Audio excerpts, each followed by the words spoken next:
So the question is a very common one, and that is that many people, non-Muslims and sometimes even Muslims, are perturbed that how come Aisha, our mother, was married at a very young age. That it is possible that she was older.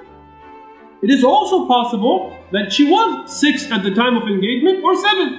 You find some so-called scholars. I graduated from the Islamic University of Islamabad with a master's focused in hadith. So-called scholars making these estimates based on some other evidences.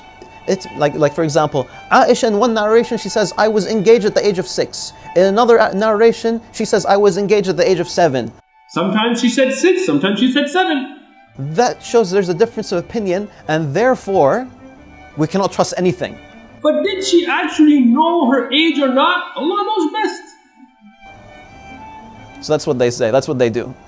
Subhanallah. And they bring the weakest of evidences to prove to prove that she was 18. So for example, they'd say that Asma bint Abu Bakr, who's the sister of Aisha, was 10 years older than Aisha. Asma, the older sister of Aisha radiallahu anha, she was 10 years older than Aisha radiallahu anha. Okay?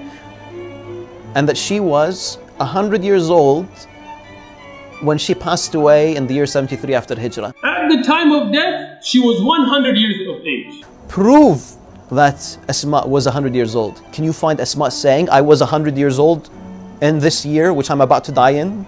You can't find something like that. It's based on a historian's logical guess, a guess. And this is put ahead of Aisha saying, I was 9. In multiple sources, according to multiple eyewitnesses. Yes? Some people they say that Aisha radiallahu anha, and particularly that age or that time period of history, they didn't have a proper accounting of the years, and so she couldn't have known that she was.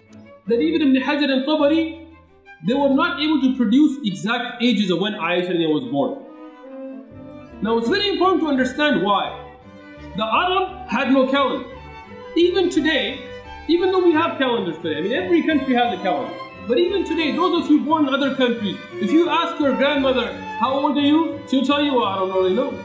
Okay, so would Aisha, okay, so the question was, they didn't have proper years or ways of counting the years. The Arab had no calendar. Well, first of all, they did. They could count the years, and there is a lot of documentation of years at the time. So first of all, that's not factual. Would Aisha make a 9-year mistake?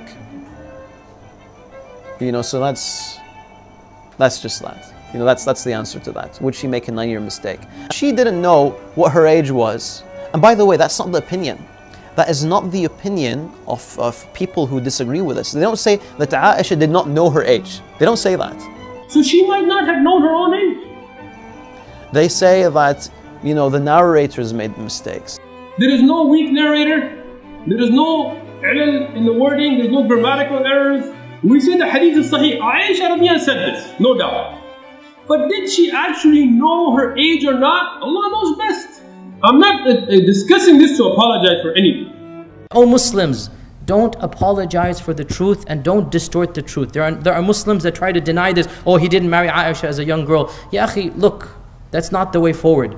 We don't lie for the sake of our religion. Astaghfirullah. We're not going to cover up the truth if people find it embarrassing. This is the reality. Deal with it. It's mutawatir evidence. Her saying, I was 9 years old. Our Prophet ﷺ married a young girl. And we are proud of this. And we're proud of that.